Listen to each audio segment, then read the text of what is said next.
dari gereja ke masjid, tapi kemudian dijadikan museum zaman Pasha ya. Mustafa Kemal. Mustafa Kemal Atatürk gitu. Iya, betul. Mustafa Kemal Pasha ya. Betul. Tapi bukan Pasha ungu. Iya, ada hubungannya. Ada hubungannya ya? Ada hubungannya. Sama-sama Pasha. Sama-sama Pasha. Pasha dalam bahasa Turki itu artinya jenderal. Oh, jenderal. Jadi Pasha ungu adalah jenderal band ungu. Harusnya. Gitu. Sekarang dia wakil jenderal ya. Di sebuah kota wakil jenderal ya. Jadi sekarang yang namanya Masjid Hagia Sophia itu yang diambil sebagai nama putri Ustadz kan dibuka lagi ya. Ya, betul. Tapi UNESCO protes. Ini kan warisan dunia katanya, kok dibuka-buka gimana? Iya. Saya pikir wajar ya kalau misalnya Eropa protes ya. Karena dulu kan Hagia Sophia ini kan menjadi simbol hegemoni daripada Kristen Ortodoks. Harus kita juga kasih tahu bahwa bukan Kristen Katolik ya, tapi Kristen Ortodoks. Mungkin buat sobat RH, Kristen Ortodoks itu seperti apa? Dulu di dunia kekristenan itu terbagi dua. Ada Kristen Latin atau Kristen Katolik atau Kristen Roma, karena penganutnya banyak kan orang-orang Latin. Ada Kristen Ortodoks atau diketahui juga sebagai Kristen Yunani. Karena penganutnya banyak orang Yunani. I know. Ya, dari Yunani ya. Dan pertama kali kan yang meyakini ajaran Yesus kan sebenarnya orang-orang Yunani. Makanya Yesus itu disebut dengan Yesus Kristus. Kristus itu kan adalah bahasa Yunani kalau saya nggak salah untuk pengurap, sang pengurap. Dalam bahasa Latin Mesias. Mesias. Nah, jadi kan Yesus sang Mesias. Itu apa? Pembebas dong. Dalam bahasa Arab Al-Masih. Al-Masih. Sama kan Masaha artinya mengurapi. Karena kan bahasa mengurapi itu apa ya artinya? Mengurapi itu ya ini menggunakan minyak ya, mengurap. Mengurap Al-Masih. Minyak urap ya. Iya, betul. Soalnya bahaya juga kita bilang mengurapi. Iya. Nanti bilang kurap lagi. Iya, enggak, itu mengurapi orang-orang Kristen juga sudah paham.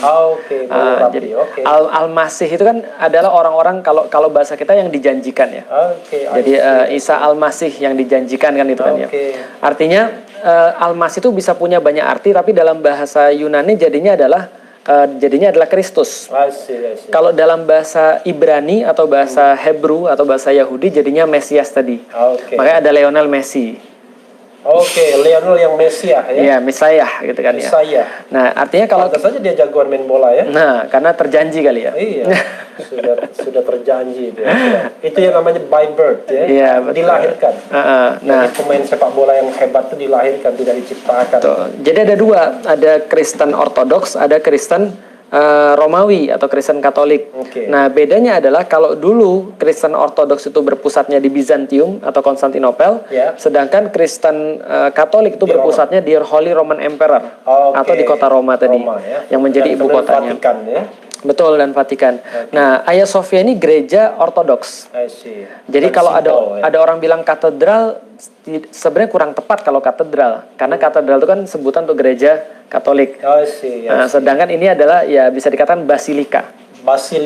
Iya, jadi kalau gereja besar di Ortodoks namanya basilika. Kok di Vatikan saya pernah dengar basilika juga ya? Iya, Basilika Santo Petrus dan segala macamnya. Walaupun bisop, cuman kalau kita mau lebih tepat secara istilah bukan gereja katedral, tapi basilika. Nah, intinya adalah Hagia Sophia ini dulu digunakan oleh orang-orang Ortodoks untuk menunjukkan hegemoninya. Nah, setelah dibebaskan oleh Konstantinopel, Bizantium ini tutup. Dibebaskan oleh Al-Fatih. Dibebas oleh Al-Fatih. Konstantinopel ini tutup. Setelah tutup, lalu kemudian hilanglah Romawi sebelah timur. Yang ada adalah Romawi sebelah barat. Maka secara otomatis ini jadi nggak ada yang punya. Ketika nggak ada yang punya, maka diambillah sebagai wakaf daripada Sultan Muhammad Al-Fatih, dijadikan sebagai sebuah masjid. Nah, wakaf kepada? Wakaf dari dia. Jadi kan, karena zaman dulu yang namanya raja yang menundukkan, otomatis semua teritori punya dia. Betul. Lalu dia wakafkan kepada rakyat kira-kira. Betul. Dia wakafkan kepada rakyat atas nama dia. Lalu kemudian jadilah Hagia Sophia menjadi properti dia yang dia wakafkan. Nah, lalu kemudian kalau UNESCO kemudian mengatakan bahwa ini kok dijadikan sebagai masjid, ya memang awalnya masjid. Jadi dia cuma balik lagi jadi masjid lagi. Awalnya gereja, tapi ketika tadi sudah Bizantium sudah selesai, di take over ya, jadi masjid, jadi museum. Betul. Zaman Kemal Atatürk ya. Betul. Kan. balik lagi jadi masjid zaman Erdogan. Ya, Erdogan. Gimana tadi? Erdogan. Erdogan, karena G-nya mati. Oh, Erdogan. Ya. Erdogan. Soalnya kalau Erdogan tuh bahasa Palembang, namanya air kelapa muda. Iya, Erdogan. Betul. Jadi Erdogan. Ya. Jadi dia cuma mengembalikan menjadi fungsi awal, yaitu menjadi tempat penyembahan terhadap Tuhan. Oke. Luar biasa ya. Dan saya lihat Ustadz sangat antusias ya. Iya, itu melihat perkembangan yang ada ya. Iya, saya sampai sekarang masih merinding ketika membayangkan itu. Karena tapi sudah pernah ke sana setelah jadi masjid? Belum ya? Udah bareng saya aja nanti Insya Allah. Insya Allah ya. Desember ini mudah-mudahan saya ke sana. Oh, Desember? Desember ini. Nggak takut COVID-19? Saya pikir itu sudah ada beberapa yang bisa dikondisikan. Ikut dong saya. Ayo, mudah-mudahan kita ke sana nanti bareng. Nanti kita ketemunya di Istanbul. Iya, jadi pertama kali ketika saya ke sana, sebelum saya ke sana pun membayangkan itu sudah sangat terenyuh buat saya. Karena yang Al-Fatih lakukan pertama kali ketika dia membebaskan kota Konstantinopel adalah mengendarai kudanya menuju ke Hagia Sophia. Karena dari kecil kan dia sudah membayangkan itu. Itu bukan Blue Mosque ya, bukan Masjid Biru. Masjid Biru di depannya, di depannya Hagia Sophia. Dan itu bagi saya tidak terlalu bersejarah. Nggak punya pengalaman. Iya, karena Hagia Sophia itu dibangun tahun 500-an. Masjid Biru atau Masjid Sultan Ahmed itu dibangun 1700-an, jadi jauh sekali. Nah, kita kan kalau ngasih anak ada filosofinya. Betul. Ya kan? Ini kenapa anak-anak dikasih nama yang terkait Al-Fatih Turki 1453 semua? Muhammad Al-Fatih ketika awal-awal ketika dia diperlihatkan Hagia Sophia itu dia sangat ingin untuk menjadikan Hagia Sophia itu sebagai sebuah masjid. Maka langkah pertama dia ketika dia masuk adalah dia bersujud di depan Hagia Sophia untuk kemudian sebagai sujud syukur pada Allah Subhanahu wa taala. Artinya ada satu karakter yang terbentuk di antara referensi masa lalu. Saya ketika punya anak, saya senantiasa punya satu azam. Azam saya adalah nulis buku untuk memberikan deskripsi. Azam itu sebuah niat yang kuat. Karena yang saya tahu Azam itu dulu mantan ketua Komisi 6 DPR. Iya, juga ini ada film. Jadi kalau kita berazam itu untuk apa? Supaya mereka tahu bapaknya itu pengen apa. Jadi dia harus tahu bapaknya itu siapa dan untuk apa dia itu dilahirkan di dunia ini. Bagaimana cara ibadah dia. Saya ketika nulis buku, saya berharap bahwa buku itu jadi sebuah penjelasan pada mereka. Saya bayangin, andai kan saya dipanggil oleh Allah sebelum saya sempat untuk menunaikan kewajiban saya untuk mendidik mereka, maka bagaimana cara mereka untuk tahu tujuan mereka? Maka saya menyematkan password di dalam hidup mereka. Yaitu di nama itu 1453. Besok taruhlah andaikan saya sudah diambil oleh Allah sementara mereka harus tahu untuk apa hidup mereka. Suatu hari nanti mereka akan bertanya-tanya 1453 ini apa. Ketik mereka di Google, mereka akan dapat semuanya. Termasuk juga plat nomor mobil Ustadz ya 1453. Yang kedua, ketika mereka berkenalan sama orang nanti akan ditanya, apa sih artinya 1453? Nah itu jadi alasan untuk mereka, kesempatan mereka. Oke, duduk jelasin, saya cuma jelasin. Jadi saya dulu ingat Cordoba. Istana Alhambra di Cordoba. Itu tahun berapa ya? Sama 1400-an. 1492 apa ya? Betul. 1492 sekitar ya? Itu. Dari 1440-an sudah terjadi goncangan sampai 1480-an dan 90-an itu banyak sekali proses reconquista namanya. Iya, istilah reconquista itu ya. Reconquista. Apa istilahnya lupa saya itu. Itu pelajaran SMP SMA itu. Iya, itu kan artinya lagi. Conquest itu kan artinya penaklukan kembali. Jadi reconquista penaklukan kembali daerah semenanjung Iberia itu oleh pasukan-pasukan Kristen. I know. Ya, conqueror. Iya, reconquista. Luar biasa. Jadi term conquest itu tidak pernah ada di dalam Islam. Tapi term di dalam Islam adalah futuhat. Saya tanya lagi ya. Jadi saya mengalir aja tanyanya. Jadi nanyanya nggak teratur ya, sobat era sekalian. Soal convert to Muslim ya, to Islam. Ustadz merasakan ini jujur lah ya.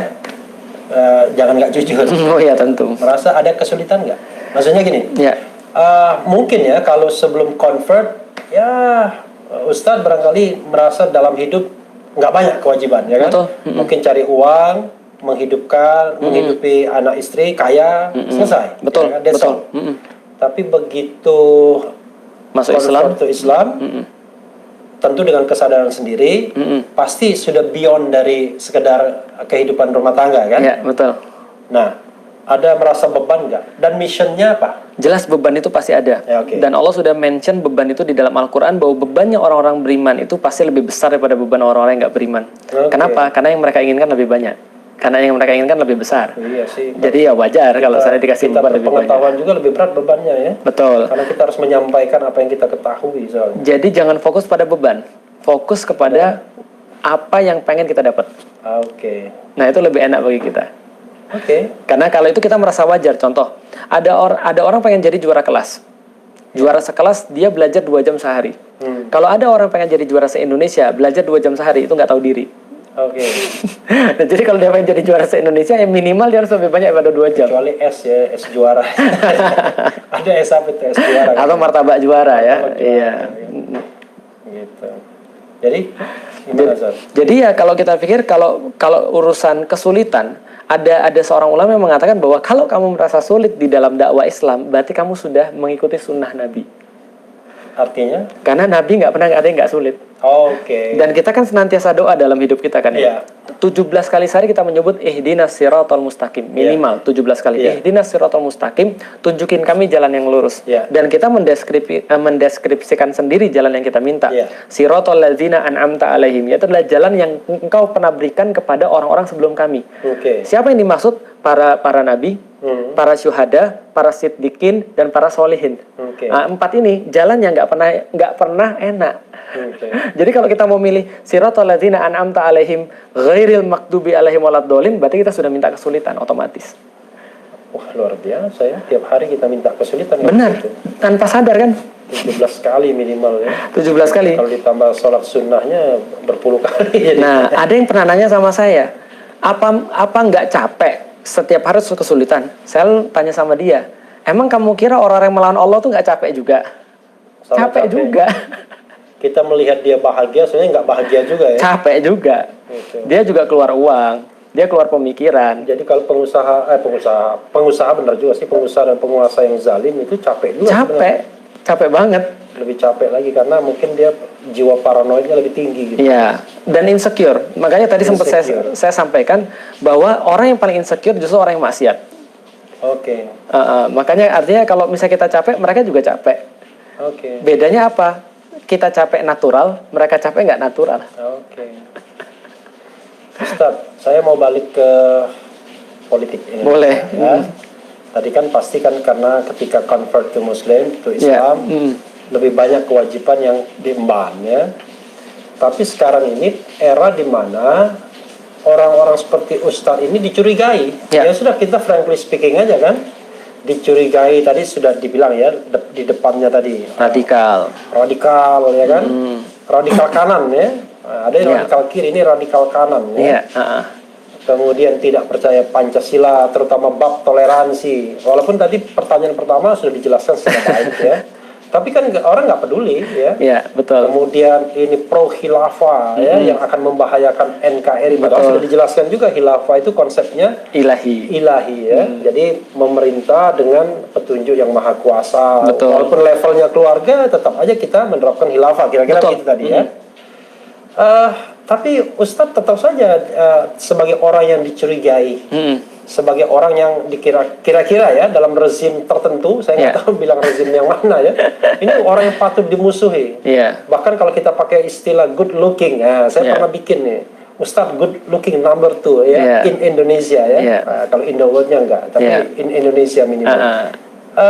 Bagaimana Ustadz menanggapi hal tersebut? Iya, saya sering bilang bahwa kalau kita mau aman ya mungkin ini bukan di Indonesia tapi di Wakanda kali ya. Ya, tapi kalau bisa kita Wakanda itu kakak paman. Iya, Jadi kalau kita bicara tentang perpolitikan ya, saya pernah didatangin ibu saya suatu waktu ketika saya lagi cari-cari baju untuk adik saya nikah.